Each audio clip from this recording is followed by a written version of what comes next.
கண்ணியமான சகோதரர்களே, அல்லாஹுடைய நல்லடியார்களே, உலகத்திலே படைக்கப்பட்டிருக்கக்கூடிய நாங்கள் எல்லோருமே அல்லாஹுடைய மஹ்லூக்குகளாக இருக்கிறோம். இந்த உலகத்துடைய ஆட்சியாக இருக்கலாம், இந்த உலகத்துடைய அதிகாரமாக இருக்கலாம், இந்த உலகத்திலே நடக்கின்ற ஒவ்வொரு நிகழ்வுகளாக இருக்கலாம். இது அனைத்துக்கும் சொந்தக்காரன் அல்லாஹ் மாத்திரம்தான். கண்ணியமான சகோதரர்களே, அல்லாஹுடைய நல்லடியார்களே, இந்த உலகத்திலே அல்லாஹ் ஒரு குறுகிய கால வாழ்க்கையை தந்து எங்களை அனுப்பியிருக்கிறான். இந்த உலகத்திலே ஆயுள்களில் ஆக குறைய கொடுக்கப்பட்ட உம்மத் ஸல்லல்லாஹு அலைஹி வஸல்லம் அவர்களுடைய உம்மத். நபி அவர்கள் சொன்னார்கள், அமார் உம்மத்தி மா பைன 70 60 வ 70. என்னுடைய உம்மத்துடைய ஆயுட்காலம் 60க்கும் 70க்கும் இடைப்பட்டதுதான். சகோதரர்களே, அல்லாஹ்வுடைய நல்லடியார்களே, குறுகிய காலத்துடைய வாழ்க்கைக்காக வேண்டி வந்திருக்கக்கூடிய நாங்கள் ஸல்லல்லாஹு அலைஹி வஸல்லம் அவர்கள் இதை பார்த்து ஒரு ஹதீஸை சொன்னார்கள், யக்தனிம் ஹம்சன் கப்ல ஹம்ஸ். 5 விடயங்கள் வருவதற்கு முன்னால் நீங்கள் 5 விடயங்களை தயார் செய்ய வேண்டும் என்பதை நபி அவர்கள் சொல்லி தந்தார்கள்.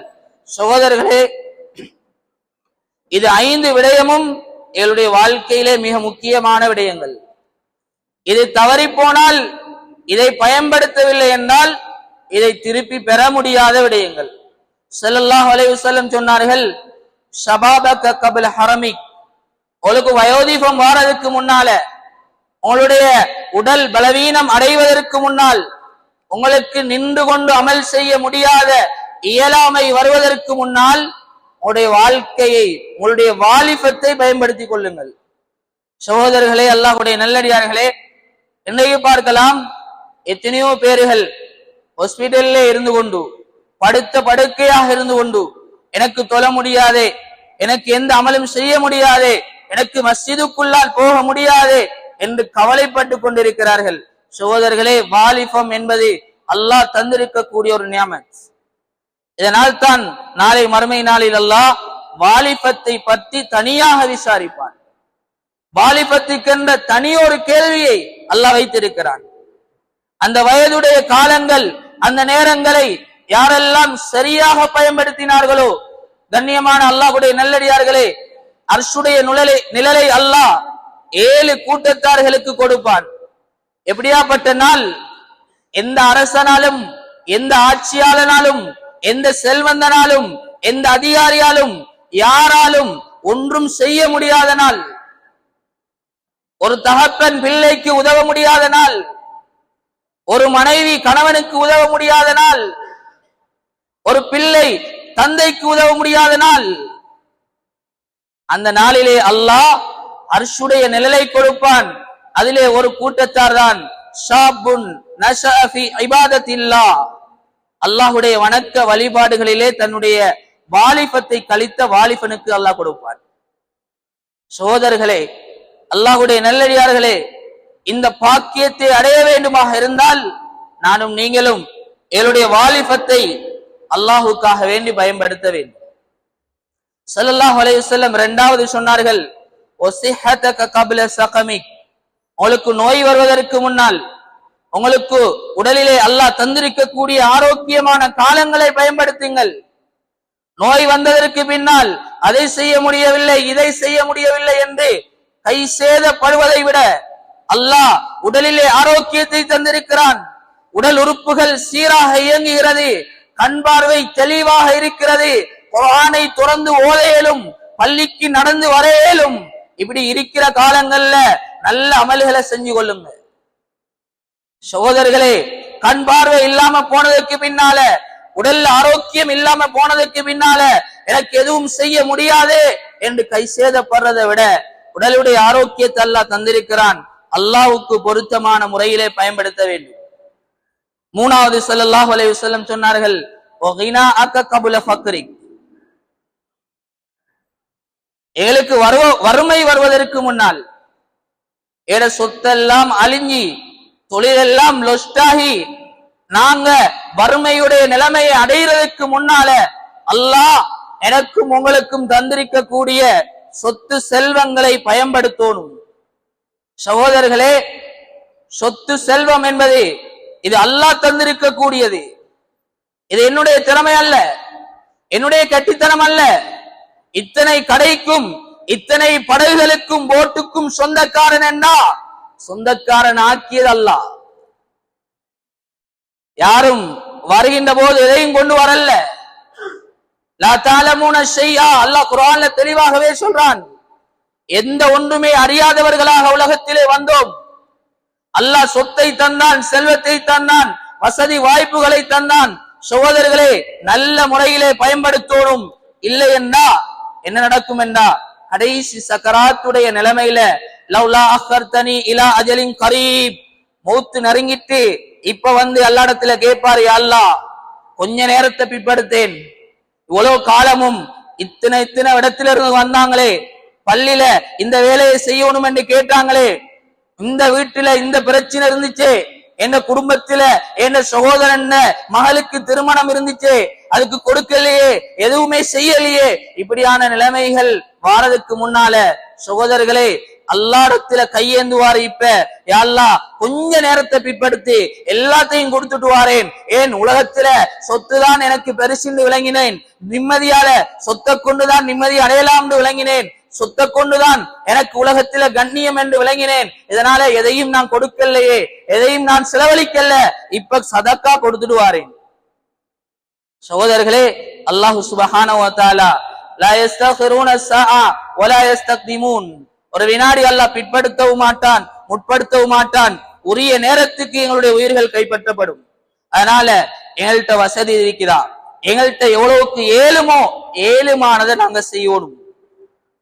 ஸல்லல்லாஹு அலைஹி வஸல்லம் சொன்னாங்க அடுத்தது, ஓ ஃபராகக கப்ல சுகுலிக், வேலை பழுக்கள் வாரதுக்கு முன்னால, ஏழுக்கு அமல் செய்யறதுக்கான சந்தர்ப்பங்கள் கால நேரங்கள் இல்லாமல் ஆக போறதுக்கு முன்னால தரக்கூடிய தந்திருக்கக்கூடிய ஓய்வு நேரங்களை அல்லாஹுக்காக வேண்டி பயன்படுத்தணும். அடுத்ததாக நபி அவர்கள் சொன்னார்கள், ஓ ஹயாத்தக கப்ல மௌத்திக், உங்களுக்கு மௌத்து வருவதற்கு முன்னால், அல்லாஹ் இந்த உலகத்தை விட்டும் எங்களுடைய உயிர்களை எடுப்பதற்கு முன்னால் அல்லாஹ் தந்திருக்கக்கூடிய இந்த வாழ்நாள் ஆக பெரிய நியமத், இதை பயன்படுத்தி கொள்ளுங்கள் என்பதாக ஸல்லல்லாஹு அலைஹி வஸல்லம் அவர்கள் சொன்னார்கள். கண்ணியமான சகோதரர்களே, அல்லாஹ்வுடைய நல்லடியார்களே, உலகத்திலே யாரும் நிலைத்திருக்க வந்தவர்கள் கிடையாது, உலகத்திலே யாரும் இடம் பிடிப்பதற்கு வந்தவர்கள் கிடையாது, யாருக்கும் எந்த இடமும் சொந்தம் கிடையாது. எல்லா இடத்துக்கும் சொந்தக்காரன் அல்லாஹ் மாத்திரம்தான். குல்லுமன் அலைஹா ஃபான், எல்லாமே அழிஞ்சிடும். உலகத்தில இருக்கக்கூடிய பிரம்மாண்டமான மலைகள் கூட துண்டு துண்டாக பஞ்சு பஞ்சாக பறக்க ஆரம்பிக்கும். அந்த நாளிலே அல்லாஹ் எல்லாருடைய உயிர்களையும் கைப்பற்றி விடுவான், முழு உலகமும் அழிந்து விடும். அந்த அளவுக்கு என்றால் ஹஜ்ரத் இஸ்ராயில் அலைஹிஸ்ஸலாம் அவர்கள் கூட அவர்களுடைய உயிரை கைப்பற்றி கொள்வார்கள். கடைசியாக மீதமாக அல்லாஹ் மாத்திரம் உலகத்திலே இருப்பான், அல்லாஹ்வுடைய ஆட்சி மாத்திரம் இருக்கும். சகோதரர்களை, அல்லாஹ் கேட்பான், லிமலில் முல்குல் யௌம், இன்றைய நாளுடைய அரசன் யார்? நான் தான் அரசன், நான் தான் பெரிய படிச்சவன், நான் தான் இந்த ஊர்ல அரசியல்வாதி, எனக்குத்தான் எல்லாம் தெரியும் என்று சொன்னவங்க எங்க? எல்லாரும் கபர்ல, எல்லாரும் கபர்ல, யாரும் வாய் திறக்க முடியாது. அல்லாஹ் பதிலும் சொல்லுவான், லில்லாஹி வாஹிதில் கஹார், அடக்கி ஆளக்கூடிய அல்லாஹ்வை தவிர வேறு யாரும் கிடையாது. சகோதரர்களே, அல்லாஹ்வுடைய நல்லடியார்களே, என்னுடைய வாழ்நாள் அல்லாஹ் தந்திருக்கக்கூடிய ஒரு நியமத். இதை பயன்படுத்தினவங்க பயன்படுத்துவவங்க நிச்சயமாக வெற்றி அடைவார்கள்.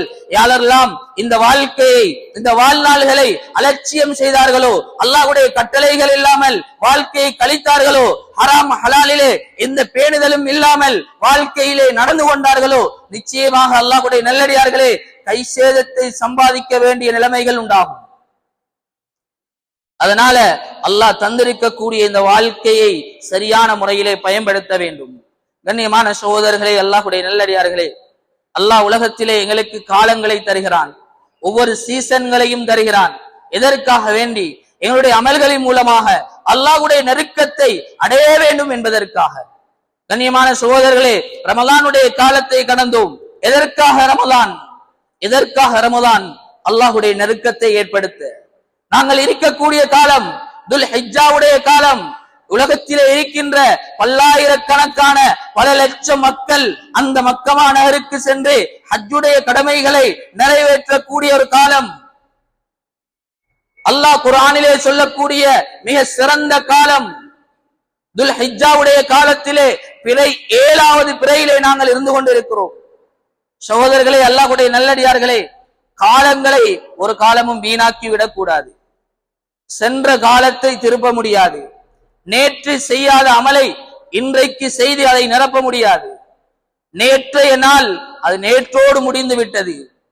என்னுடைய வாழ்க்கையிலே கடக்கின்ற ஒவ்வொரு நாட்களும் அல்லாஹ் தந்திருக்கக்கூடிய ஒவ்வொரு நியமத்துகள், என்னுடைய வாழ்க்கையிலே தந்த ஒவ்வொரு நாளும் அல்லாஹ் தந்திருக்கக்கூடிய ஒவ்வொரு சந்தர்ப்பங்கள். சகோதரர்களே, மௌத்துக்கு பின்னால வாழ்க்கையை தருவது கிடையாது. மௌத்தாகினதுக்கு பின்னால திரும்ப அமல் செய்வதற்காக வேண்டி வாழ்நாள் கிடையாது. அல்லாஹ் தந்திருக்கக்கூடிய கால நேரங்களை உலகத்திலே சரியாக பயன்படுத்த வேண்டும். அப்படியாப்பட்ட ஒரு காலம்தான் நாங்கள் இருக்கக்கூடிய இந்த துல் ஹிஜ்ஜாவுடைய மாதம். சகோதரர்களே, அல்லாஹ்வுடைய நல்லடியார்களே, அல்லாஹு சுப்ஹானஹு வ தஆலா குர்ஆனிலே சொல்கின்ற போது இன்ன இத்தத்தஷ் ஷுஹூரி இன்தல்லாஹி 12 ஷஹ்ரன், அல்லாஹ் 12 மாதங்களாக இந்த உலகத்துடைய காலங்களை, ஒரு வருடத்துடைய காலங்களை அல்லாஹ் ஆக்கி இருக்கிறான். அதிலும் அல்லாஹ் 4 மாதங்களை அல்லாஹ் சிறப்பித்திருக்கிறான். அப்படியாப்பட்ட ஒரு காலம்தான் இந்த துல் ஹிஜ்ஜாவுடைய காலம், நாங்கள் இருக்கக்கூடிய இந்த காலம். சகோதரர்களே, அல்லாஹ் குர்ஆனிலே சொல்கின்ற போது வல் ஃபஜ்ர் வலயாலின் அஷ்ர், அல்லாஹ் 10 இரவுகள் மீது சத்தியமாக சொல்கிறான். இப்னு அப்பாஸ் ரலியல்லாஹு அன்ஹு அவர்கள் சொல்கிறார்கள், இந்த 10 இரவும் துல் ஹிஜ்ஜாவுடைய இந்த இரவுகள் என்பதாக. சகோதரர்களே, இந்த இரவுக்குரிய சிறப்பு எப்படி என்றால், இமாம்கள் சொல்கிறார்கள், எப்படி லைலத்துல் கத்ருடைய இரவு ரமலானுடைய காலத்திலே சிறப்பானதோ அதே போன்றுதான் இந்த துல் ஹிஜ்ஜாவுடைய ஒவ்வொரு இரவுகளும் சிறப்பானது. சகோதரர்களே, ஒவ்வொரு இரவும் ஒவ்வொரு லைலத்துல் கத்ரை போன்றது. அப்படியாப்பட்ட ஒரு காலம்தான் இந்த துல் ஹிஜ்ஜாவுடைய காலம். ஸல்லல்லாஹு அலைஹி வஸல்லம் ஹதீஸிலே சொன்னார்கள், ஃபضل ஐயாமித் துன்யா ஐயாமுல் அஷ்ர், உலகத்துடைய வாழ்க்கையிலே காலங்களிலே ஆகவும் சிறந்த காலம் என்றா அது துல் ஹிஜ்ஜாவுடைய இந்த 10 நாட்களும் என்பதாக சொன்னார்கள். உலகத்துடைய நாட்களிலே ஆக சிறந்த காலம். சகோதரர்களே, நபி அவர்கள் சொன்னார்கள், அது மாத்திரம் கிடையாது, இந்த உலகத்திலே அல்லாஹ்வுக்கு நாங்கள் செய்யக்கூடிய அமல்களிலே ஆகவும் விருப்பமான அமலுக்குரிய காலம் எதுவென்றா அது இந்த துல் ஹிஜ்ஜாவுடைய 10 நாட்களும் செய்யக்கூடிய அமல்கள் தான். உலகத்திலே செய்யக்கூடிய அமல்லே ஆகவும் அல்லாஹ்வுக்கு விருப்பமான, ஆகவும் அல்லாஹ்வுக்கு மிகவும் பொருத்தமான ஒரு காலம் இருக்கும் என்றா அது இந்த துல் ஹிஜ்ஜாவுடைய 10 நாட்களிலே நாங்கள் செய்யக்கூடிய அமல்கள். சகோதரர்களே, அல்லாஹ்வுடைய நல்லடியார்களே, நாங்கள் சிந்தித்து பார்ப்போம், எத்தனை துல் ஹிஜ்ஜாக்களை அடைந்திருக்கிறோம், எத்தனை ரமலான்களை கடந்து விட்டோம். எங்களுடைய வாழ்க்கையிலே அல்லாஹ்வுடைய தொடர்பு எப்படி இருக்கிறது? எனக்கும் என்னுடைய ரப்புக்கும் இடையிலே உள்ள தொடர்பை நான் எப்படி வைத்திருக்கிறேன்? சகோதரர்களே, கண்ணியமான அல்லாஹ்வுடைய நல்லடியார்களே, இந்த நாட்களிலே நாங்கள் அதிகமான அமல்களை செய்ய வேண்டும். அல்லாஹ்வுடைய நெருக்கத்தை பெற வேண்டும், அல்லாஹ்வுடைய பொருத்தத்தை பெற வேண்டும். பெருமதியான காலங்கள் இருக்கக்கூடிய இன்னும் 1-2 தினங்கள் மாத்திரம்தான் இருக்கிறது. சகோதரர்களே, அல்லாஹ்வுடைய நல்லடியார்களே, நாங்கள் இன்னும் 1-2 தினங்கள் மாத்திரமே இந்த துல் ஹிஜ்ஜாவுடைய காலத்திலே அல்லாஹ் சொன்ன அந்த 10 நாட்கள் எங்களை விட்டும் கலண்டு விட போகிறது. எத்தனையோ மக்கள் இந்த காலங்களிலே நோன்பு நோட்டு இருக்கிறார்கள், இரவு நேரங்களிலே கியாமுல் லைல் தொழுகிறார்கள். எத்தனையோ மக்கள் இந்த காலங்களிலே நல்ல அமல்களோடு தொடர்பாக இருக்கிறார்கள். சகோதரர்களே, சிந்தித்து பார்ப்போம், எனக்கு அல்லாஹ் இந்த காலத்தை தந்திருக்கிறான், இந்த சந்தர்ப்பத்தை தந்திருக்கிறான், நான் எந்த முறையிலே இதை பயன்படுத்தி இருக்கிறேன்? சகோதரர்களே, அல்லாஹ்வுடைய நல்லடியார்களே, நாங்கள் எதிர்வரக்கூடிய ஞாயிற்றுக்கிழமை இன்ஷா அல்லாஹ் அரஃபாவுடைய நோன்பை நோட்பதற்காக வேண்டி இருக்கிறோம். இந்த அரஃபாவுடைய நோன்பு என்பது ஸல்லல்லாஹு அலைஹி வஸல்லம் சொன்னார்கள், எங்களுடைய சென்ற ஒரு வருடத்துடைய பாவமும் நாங்கள் எதிர்நோக்கக்கூடிய ஒரு வருடத்துடைய பாவமும் மன்னிக்கப்படும் என்பதாக ஸல்லல்லாஹு அலைஹி வஸல்லம் அவர்கள் சொன்ன ஹதீஸ் முஸ்லிமிலே இடம்பெற்றிருக்கிறது. சகோதரர்களே, அல்லாஹ்வுடைய நல்லடியார்களே, ஒரு நோம்பினால் எங்களுடைய 2 வருடத்துடைய பாவங்கள் மன்னிக்கப்படும். 2 வருடங்களுடைய நாங்கள் செய்த எங்களுடைய பிந்திய வருடம், நாங்கள் எங்களை விட்டும் கடந்த வருடத்துடைய பாவம், எங்களை எதிர்நோக்கக்கூடிய வர இருக்கின்ற இன்னும் நாங்கள் எதிர்நோக்காத அந்த வருடத்துடைய பாவமும் மன்னிக்கப்படும் என்றா சகோதரர்களே, இந்த நோன்பை எல்லாரும் பிடிச்சு கொள்ளணும், எல்லாரும் முயற்சி செய்யணும்.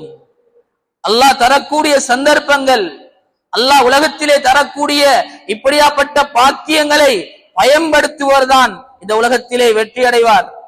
சகோதரர்களை அலட்சியப்படுத்தியோம் என்றா இந்த ஒரு நாளால, இந்த ஒரு நோம்பால என்ன பலன் என்று நினைச்சோம் என்றா அல்லாஹ் பாதுகாக்கணும். நாளை மறுமையில தான் ஒவ்வொரு அமலுடைய பெருமதியும் எங்களுடைய கண்ணுக்கு முன்னால விளங்கும். அப்ப யோசிப்பாரே, நான் பள்ளியிலே என்ற காலத்தை கடத்திருக்கலாமே, என்ற வாழ்க்கைய பள்ளியோட தொடர்பாக இருந்திருக்கலாமே, உலகத்தில எல்லாத்தையும் வீணாக்கிட்டு வந்துட்டேனே என்பதை அந்த நேரத்துல யோசிப்பாரு. சகோதரர்களே, அல்லாஹ்வுடைய நல்லடியார்களே, ஆகையினால இந்த நோன்புகளை கட்டாயமாக எல்லாரும் நோற்றுக்கொள்வோம். அதிலும் குறிப்பாக இந்த நாளுடைய சிறப்பு என்னென்றா, இந்த நாள்ல அல்லாஹ் நரகத்துக்கென்ற மக்களை, அதிகமான மக்களை மன்னிக்க கூடிய நாள் என்றா அது இந்த அரஃபாவுடைய நாளாக இருக்குது. அரஃபாவுடைய இந்த நாள்ல அல்லாஹ் அதிகமான நரகவாதிகள் என்று சொல்லக்கூடிய மக்கள் அல்லாஹ் மன்னிக்கிறான். இது இப்படியாப்பட்ட சிறப்புகளை அடைஞ்ச ஒரு நாள் நாங்கள் எங்களுடைய வாழ்க்கையிலே அடைய இருக்கிறோம். சகோதரர்களே, அது மாத்திரம் கிடையாது. அரஃபாவுடைய தினம் அங்கே ஹாஜிகள் ஒன்று கூடக்கூடிய அந்த அரஃபாவுடைய நாளிலே ஹாஜிகள் ஒன்று கூடுவார்கள். அந்த இடத்திலே மிக முக்கியமான ஒரு அமல், அது வேறு ஒன்றும் கிடையாது, அது துவா மாத்திரம்தான். ஸல்லல்லாஹு அலைஹி வஸல்லம் வாழ்க்கையிலே ஒரே ஒரு ஹஜ்ஜை செய்தார்கள். அதுதான் நபியுடைய முதல் ஹஜ்ஜும் கடைசி ஹஜ்ஜும் அதுதான்.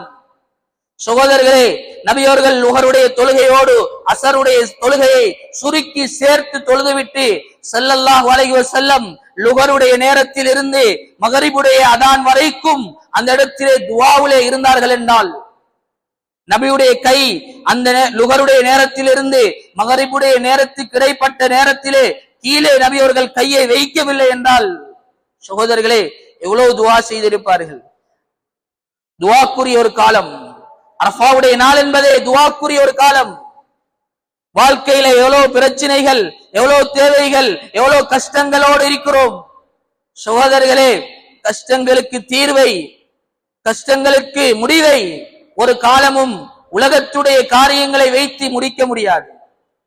பிரச்சினை தீர்வது போல இருந்தாலும் இன்னும் ஒரு பிரச்சினை அதனால் உருவாகுமே தவிர பிரச்சினைக்குரிய நிரந்தர தீர்வு அல்லாஹ்விடம் மாத்திரம்தான் இருக்கிறது. கண்ணியமான சகோதரர்களே, அன்றைய நாளிலே அதிகமான பிரார்த்தனைகள், அதிகமாக துஆக்களிலே ஈடுபடக்கூடிய ஒரு நாள். எல்லாரும் முயற்சிப்போம். வருகின்ற ஞாயிற்றுக்கிழமை நோன்பை பிடித்து அல்லாஹ்விடத்திலே மன்றாடுவோம், அல்லாஹ்விடத்திலே கையேந்துவோம். நிலைமைகளுக்கு சொந்தக்காரன் அல்லாஹ், தீர்ப்பை வழங்கக்கூடியவன் அல்லாஹ், நிலைமைகளை உருவாக்கக்கூடியவன் அல்லாஹ். சகோதரர்களே, அல்லாஹ்வின் பக்கம் திரும்புவோம், அல்லாஹ்வின் பக்கம் மீளுவோம். அது மாத்திரம் கிடையாது, இந்த ஹஜ்ஜுடைய மாதத்திலே மிக சிறப்பான இன்னும் ஒரு அமல், அதுதான் குர்பானியுடைய அமல், உல்ஹியாவுடைய அமல். அல்லாஹ் குர்ஆனிலே சொல்லக்கூடிய விடயம். சகோதரர்களே, இது சுன்னத்துல் முஅக்கதா, வலியுறுத்தப்பட்ட ஒரு சுன்னா. யாருக்கெல்லாம் வசதி வாய்ப்புகள் இருக்கிறதோ, கொடுப்பதற்கான சந்தர்ப்பம் இருக்கிறதோ, அதை கொடுப்பதுதான் சிறந்தது. சகோதரர்களே, ஸல்லல்லாஹு அலைஹி வஸல்லம் ஒரு ஹதீஸிலே சொன்னார்கள், யாரிடத்திலே வசதி வாய்ப்புகள் இருந்து குர்பானியுடைய அமலை நிறைவேற்றவில்லை என்றால் ஃபலா யக்ரபன்ன முஸல்லானா, எங்களுடைய தொழுகும் இடத்துக்கு அவர் வர வேண்டாம் என்பதாக ஸல்லல்லாஹு அலைஹி வஸல்லம் எச்சரிக்கையாக சொன்னார்களாக இருந்தால், குர்பானியுடைய அமல் என்பது மிக முக்கியமான ஒரு அமல். இதை நாங்கள் அழகான முறையிலே நிறைவேற்ற வேண்டும். எங்களிடத்திலே சக்தி இருக்கிறதா? எங்களுடைய சக்திக்கு ஏற்ப இந்த அமலை நிறைவேற்ற முடியும். இதனுடைய சட்டங்களை, இதனுடைய பரிபூர்ணமான விளக்கங்களை கட்டாயமாக தெரிந்துதான் இந்த அமலை நாங்கள் செய்ய வேண்டும். சகோதரர்களே, அல்லாஹ்வுடைய நல்லடியார்களே, இந்த அமலை அல்லாஹ் எதனால் உருவாக்கி தந்தான்?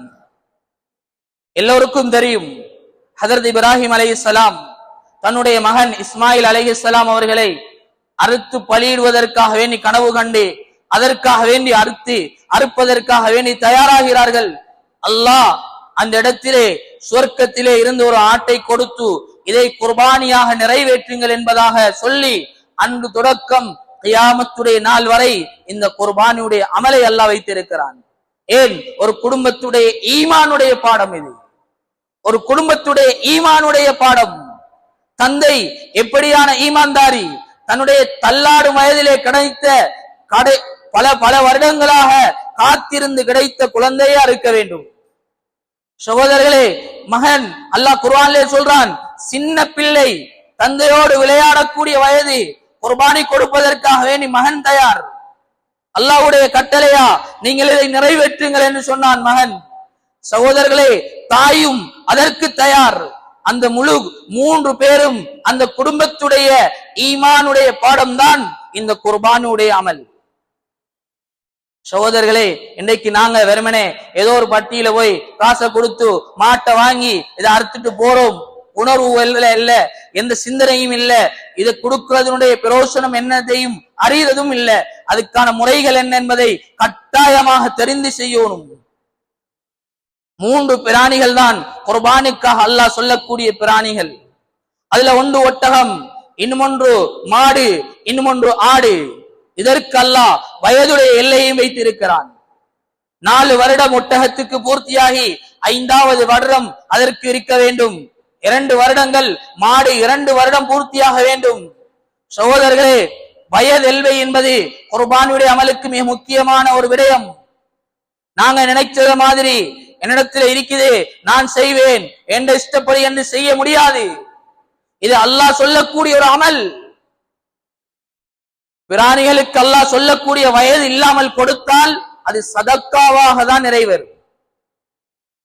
1.5 வயது மாடை கொண்டு வந்து அறுக்கிறாரு, அந்த மாட்டின் மூலமாக இவருக்கு குர்பானியுடைய நன்மை கிடைக்காது, சதக்கா கொடுத்த நன்மை கிடைக்கும்.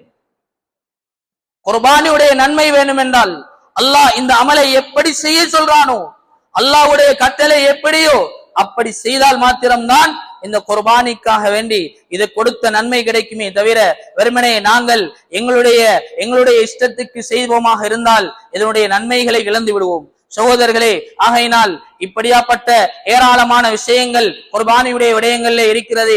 இதனை தெரிஞ்சவங்கள்ட்ட முலமாக்கள்கிட்ட கட்டாயம் அணுகி கேட்டுக்கொள்ளணும். எப்படியும் குர்பானி கொடுக்கக்கூடிய மனிதனுக்கு, அந்த நபருக்கு குர்பானியுடைய பிராணியை வாங்குற போது அவர் குறையில்லாத பிராணியை வாங்கணும். குறைஞ்ச விலையில வருது, நல்லம்தான், நாங்க இந்த வருஷம் கொடுக்கிறதுக்கு எங்களுக்கு லாபம் தான் என்று குறையுள்ள பிராணிகளை வாங்கி அறுக்க கூடாது. அதே போல நான் சொன்ன மாதிரி வயது எல்லைக்கு உட்பட்டதாக இருக்கணும். இல்லை என்றா அதுவும் அந்த இடத்துல குர்பானியுடைய அமலாக நிறைவேறாது. சகோதரர்களே, ஏராளமான மசாலாக்கள், ஏராளமான விடயங்கள் இந்த குர்பானியுடைய அமல்ல இருக்கிறது. ஒரு குர்பானியுடைய இறைச்சை அந்நிய சகோதரருக்கு ஹதியாவாக அதை கொடுக்க முடியாது. ஒரு குர்பானியுடைய மாடு என்பது அது 7 பேர்கள் சேர்ந்துதான் வாங்க வேண்டும். 7 பேர் பங்கு போட்டு வாங்க இயலும். ஆனா ஒரு ஆட்டை கொடுப்பதாக இருந்தால் அது தனி மனிதன் தான், ஒருத்தர் மாத்திரம்தான் அந்த ஆட்டை கொடுக்க முடியும். சகோதரர்களே, அது மாத்திரம் கிடையாது. ஐயாமு தஷ்ரீக்குடைய சூரியன், அதாவது பெருநாளுடைய தொழுகைக்கு பிறகு அதிலே இருந்து ஐயாமுல் தஷ்ரீக் அந்த 3 நாட்களும் மகரிபுடைய நேரம் வரை இந்த குர்பானுடைய அமல்களை நாங்கள் நிறைவேற்றலாம். அதிலும் குறிப்பாக எங்களுடைய நாட்டினுடைய சட்டதிட்டங்கள் இடையிலே போயா தினங்கள் வந்தால் அதனையும் கருத்தில் கொண்டு நாட்டுடைய சட்டங்களையும் மதித்து இந்த குர்பானுடைய அமலை நாங்கள் சரிவர நிறைவேற்றுமாக இருந்தால், சகோதரர்களே, அல்லாஹ் குர்ஆனிலே சொல்கிறான், அல்லாஹ்விடத்தில ரத்தமோ அதனுடைய இறைச்சியோ சென்றடைறதில்லை. வலாக்கின் அல்லாஹ தக்வா, அல்லாஹ்விடத்தில் அல்லாஹ் எதிர்பார்க்கிறது என்னண்டா, வலாக்கி யனாலுஹு தக்வா மின்கும், அல்லாஹ் எதிர்பார்க்கிறான் உள்ளத்தில் இருக்கிற தக்வா. இதை நான் அல்லாஹ்வுக்காக வேண்டி கொடுக்கிறேன்.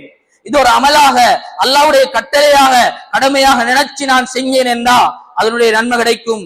இல்ல ஒவ்வொரு வருஷமும் கொடுத்தேன், இந்த வருஷம் ஊர்ல கொடுக்கலாட்டி என்ன நினைப்பாங்களோ என்ற எண்ணத்தோடு செஞ்சோம் என்றா, சகோதரர்களே, மக்களிடத்துல பேரும் புகழும் கிடைக்குமே தவிர அல்லாஹ்விடத்துல எந்த பிரதிபலிப்பும் கிடைக்காது. அதனால குர்பானுடைய அமலை கொடுக்கக்கூடிய நாங்க எங்கட ஈமான், எங்கட நியத் சீராக இருக்கணும். நியத் சீராக இல்லாம அல்லாஹ்வுக்காக வேண்டி கொடுக்கிறேன் என்ற அந்த ஈமான் நியத் இல்லாம கொடுத்தோம் என்றா அந்த குர்பானுடைய அமல் கபூல் ஆகாது. அதனால கண்ணியமான சகோதரர்களே, இந்த குர்பானுடைய அமலை நாங்க வாழ்க்கையில நிறைவேற்றணும். ஏழுமானவங்க கொடுப்பதற்கு முயற்சி செய்யணும். அதே போலதான் என்னுடைய வாழ்க்கையிலே அல்லாஹ் தரக்கூடிய இந்த சந்தர்ப்பங்கள், இந்த கால நேரங்களை சரியாக பயன்படுத்தணும். சகோதரர்களே, யோசிச்சு பாருங்க, எத்தனையோ பேரை நாங்க கபூர்ல வச்சுட்டு வந்துட்டோம். எத்தனையோ பேரு எங்களோட வாழ்ந்தவங்க, எங்களோடயே எங்களோட வாழ்க்கையை கழிச்சவங்க, எத்தனை பேரை நாங்க இன்னைக்கு கபராளிகளாக கண்டுட்டோம். சகோதரர்களே, இதே போலதான் இந்த உலகம் என்ற ஒரு நாள் என்னையும் உங்களையும் அதே கபராக, அதே கபருக்கு உடையவர்களாக, அதே ஜனாசாவாக பார்க்க போகுது. இந்த நிலைமைகள் வாரதுக்கு முன்னால அல்லாஹ்வின் பக்கம் தொடர்புகளை சீராக்குவோம்.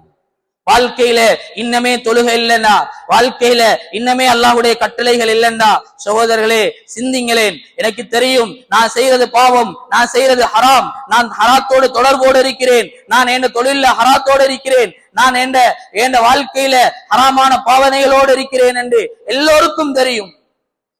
சகோதரர்களே, உலகத்துடைய சொற்ப லாபங்களுக்காக வேண்டி, உலகத்துடைய குறுகிய இன்பங்களுக்காக வேண்டி அல்லாஹ்வுடைய கட்டளைகளை அல்லாஹ்வுக்கு மாற்றம் செய்வோமாக இருந்தா நிரந்தரமான வாழ்க்கை இருக்கிறது. நிரந்தரமான வாழ்க்கை முடிவு கிடையாது, அழிவு கிடையாது. அங்கே எதுவும் செல்லுபடியாகாது. யாரும் யாருக்கும் உதவி செய்ய முடியாத நாள், அல்லாஹ்வுடைய நீதமான தீர்ப்பு வரக்கூடிய நாள். சகோதரர்களே, எங்களுடைய பொலிட்டிக்கலை வச்சு, எங்களுடைய சொத்தை வச்சு, எங்களுடைய படிப்பை வச்சு அந்த இடத்துல நியாயத்தை நாங்க விலைக்கு வாங்க முடியாத நாள். கொம்பில்லாத ஆட்டுக்கு கொம்புள்ள ஆடு குத்தினாலும் நீதமான தீர்ப்பு அல்லாஹ் வழங்குவானாக இருந்தா, சகோதரர்களே, உலகத்தில எவ்வளவு பாவங்களோட, எவ்வளவு அநியாயங்களோட, குடும்பத்துடைய உறவுகள் இல்லாம, தாய் தந்தையுடைய உறவுகள் இல்லாம வாழக்கூடிய நாங்க கொஞ்சம் சிந்திக்கோடும். சகோதரர்களே, ஏண்ட மௌத்துக்கு பின்னால நான் அல்லாஹ்விடத்துல போனேன் என்றா அல்லாஹ் என்ற பட்டோலையை தருவான். என்ற பட்டோலையில நான் எதை வாசிக்க போறேன், எந்த நல்லமல் செஞ்சிருக்கிறேன். சகோதரர்களே, ரமலானுடைய காலம் கிடைச்சும் அமல் இல்லைண்டா, ஹஜ்ஜுடைய காலம் கிடைச்சும் அமல் இல்லைண்டா, வாழ்க்கையில அல்லாஹ் தரக்கூடிய சந்தர்ப்பங்களையும் அமல்களை வாழ்க்கையில இல்லைண்டா எட மௌத்துடைய நிலைமையில என்ன நிலைமையாகுமோ தெரியாது. சகோதரர்களே, அல்லாஹ்வுடைய நல்லடியார்களே, குறுகிய கால வாழ்க்கைக்காக வேண்டி வந்த நாங்கள் எல்லோருக்கும் அல்லாஹ் ஒரு தவணையை, ஒரு முடிவை வைத்திருக்கிறான். அது வந்தால் எல்லாரும் போய்த்தான் ஆகணும். யாரும் காரணம் செல்ல முடியாது, யாரும் எதையும் சொல்லி தப்பிக்க முடியாது. அல்லாஹ் குர்ஆனிலே தெளிவாகவே சொல்றான், வலவ் குந்தும் ஃபீ புரூஜின் முஷையதா, பலமான கோட்டைகளுக்குள்ள ஒளிஞ்சு கொண்டிருந்தாலும் உங்களுக்கு மௌத் வந்தே ஆகும் என்பது உறுதி. சகோதரர்களே, அல்லாஹ்வுடைய நல்லடியார்களே, அல்லாஹ்வின் பக்கம் மீளுவோம். தொழுகை இல்லாதவங்க தொழுகையின் பக்கம் மீளுவோம். சகோதரர்களே, பிள்ளைகளை நல்ல பிள்ளைகளாக எப்படி இப்ராஹிம் அலைஹிஸ்ஸலாம் ஹஜ்ரத் இஸ்மாயில் அலைஹிஸ்ஸலாத்தை வளர்த்தார்களோ, அந்த ஈமானிய தர்பியத், அந்த குடும்பம் எப்படியான ஒரு சுஹ்பத்திலே, ஒரு சூழலிலே உருவாகியதோ அதே சூழல் உருவாக்கப்படுமாக இருந்தால் நாங்கள் வளர்க்கக்கூடிய பிள்ளைகளால் எங்களுக்கு பிரயோசனங்கள் உண்டாகும். இல்லையாக இருந்தால் சகோதரர்களே, பிள்ளைகள் இன்றைக்கு நாங்கள் உரிய முறையிலே வளர்க்கவில்லை என்றால், மார்க்கத்தை கொடுக்கவில்லை என்றால், தகப்பன் தந்தை சுபஹுடைய தொழுகைக்கு பிள்ளையை கையில் பிடிக்கவில்லை என்றால், அந்த பிள்ளையால் சகோதரர்களே எங்களுடைய கபருக்கு எந்த பிரதிபலனும் கிடையாது. ஸல்லல்லாஹு அலைஹி வஸல்லம் சொன்னார்களே, 3 விடயங்கள் எங்களுடைய மௌத்துக்கு பின்னால வரும். 3 விடயங்கள். வலதுன் சாலிஹுன் யதுலஹு, ஒரு தந்தை சாலிஹான பிள்ளையை வளர்த்திட்டு போறாரு. அந்த பிள்ளை துஆ செய்து, ரப்பனா ரப்பிர்ஹம்மா கமா ரப்பயானி ஸகீரா, யா அல்லாஹ் ஏத வாப்பாவுக்கு இரக்கம் காட்டிருந்த அந்த பிரார்த்தனை சகோதரர்களே அல்லாஹ் கபூல் செஞ்சானண்டா அந்த தந்தை சொர்க்கவாதி. ஹதீஸில் வருது, ஒரு மனிதனிடத்தில் அல்லாஹ், ஒரு தகப்பனிடத்தில் அல்லாஹ் நாளை கியாமத்தில சொல்லுவான், நீ சொர்க்கத்துக்குள் நுழை என்பதாக. அந்த நேரத்தில் அந்த மனிதன் கேட்பான், யா அல்லாஹ் எதன் காரணமாக சொர்க்கத்துக்குள் நுழையணும், எந்த அமலுமே வாழ்க்கையிலே இல்லையே. அந்த இடத்தில் அல்லாஹு தஆலா சொல்லுவான், உன்னுடைய மகன், உன்னுடைய பிள்ளை உனக்காக வேண்டி செய்த இஸ்திக்ஃபாரின் காரணமாக சொர்க்கத்துக்குள் நுழை என்பதாக அல்லாஹ் சொல்லுவான். சகோதரர்களே, உலகத்திலே அல்லாஹ் தந்திருக்கக்கூடிய பாக்கியங்களிலே ஆக பெருமதியான ஒரு பாக்கியம் தான் குழந்தை பாக்கியம். இதை உலகத்துக்காக வேண்டி வீணாக்கிட்டு போனோம் என்றா இன்றைக்கு பார்க்கிறோம், வாப்பா மௌத்தாகினதுக்கு பின்னால குடும்பத்தில சண்டை வருது. எதற்கு? பிள்ளைகள் எப்படி சொத்தை பிரிக்கிறது. ஏன்? வாப்பா காட்டி கொடுத்தது துன்யாவை, வாப்பா காட்டி கொடுத்தது உலகத்தை. சகோதரர்களை, மார்க்கத்தை கொடுக்கல, அல்லாஹ்வை பத்தி சொல்லல, ஈமான உண்டாக்கல்ல. இந்த மௌத்துக்கு பின்னால வாப்பாவுடைய ஜனாசா அடக்கி முடிச்சதுக்கு பின்னால குடும்பங்கள்ல பிரச்சனைகள் உருவாகுது. சகோதரர்களே, அல்லாஹ்வுடைய நல்லடியார்களே, ஆகையினால அல்லாஹ்வின் பக்கம் மீளுவோம். மீண்டும் கடைசியாக ஞாபகம் ஊட்டுகிறேன், இன்ஷா அல்லாஹ் எதிர் வரக்கூடிய ஞாயிற்றுக்கிழமை அரஃபாவுடைய நோன்பு. இலங்கையில் இருக்கக்கூடிய அத்தனை பேரும் அரஃபாவுடைய நோன்பு பிறை 9 எதிர்பார்க்கிறோம். சகோதரர்களே, பிறை 9 அன்றைய நாள் அரஃபாவுடைய நோன்பை நோட்பதனால் நான் ஏனவே சொன்னது மாதிரி அல்லாஹ் எங்களுடைய முந்தைய வருடத்துடைய ஒரு வருடத்துடைய பாவத்தையும் எதிர் வரக்கூடிய ஒரு வருடத்துடைய பாவத்தை மன்னிக்கிறான். ஆகையினால் அதிகமாக அந்த நோன்பை நோற்றுக்கொள்வோம், அதிகமாக துஆக்களிலே அன்றைய நாள் ஈடுபடுவோம். எங்களுடைய பலஸ்தீனுடைய மக்களுக்காக வேண்டியும் குறிப்பாக அன்றைய நாள் அல்லாஹ்விடத்திலே கண்ணீர் வடிப்போம், கையேந்துவோம். அல்லாஹு சுப்ஹானஹு வ தஆலா எம் அனைவருடைய பாவத்தை மன்னித்தல்வானாக. அல்லாஹ் எங்களுடைய பாவத்தை மன்னித்தல்வாயாக. அல்லாஹ் எங்களுடைய பெற்றோர்களுடைய பாவங்களை மன்னித்தல்வாயாக. அல்லாஹ் எங்களுடைய குடும்பத்தார்கள், உற்றார் உறவினர்கள் எல்லாருடைய பாவங்களை மன்னித்தல்வாயாக. அல்லாஹ் ரஹ்மானே, இரக்கமானவனே, அல்லாஹ் யாருடைய பெற்றோர்கள் கபராளிகளாக ஆகிட்டார்களோ அவர்களுடைய அனைவருடைய கபர்களையும் சொர்க்கத்துடைய பூங்காவனமாக ஆக்குவாயாக.